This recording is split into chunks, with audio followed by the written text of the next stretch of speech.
এই মুহূর্তে আমি রয়েছি লেবাননের একটি হোটেল আল বাস্তানি। এখানে প্রচুর বরফ পড়ছে, বরফ বৃষ্টি এমনভাবে পড়ছে বলার মতো না। দেখতেই পারছেন হালকা কুয়াশা আর প্রচুর ঠান্ডা, তাকাইতে পারতেছি না, এত শীত। তো একটা খালি গেঞ্জি গায়ে দিয়ে দাঁড়াই রয়েছি, তো বুঝতেই পারছেন এখানে বেশিক্ষণ থাকা যাবে না।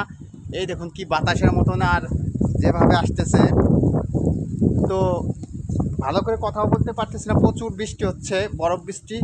তো দেখেন, এই দেখেন লেবাননের আজকের অবস্থা, পুরাই কিন্তু লেবানন বরফে ছেয়ে যাবে আজকে। যে অবস্থা দেখাচ্ছে, মনে হচ্ছে না আজকে থামবে। সূর্য উঠছিল, সূর্য কিন্তু ডুবে গেছে।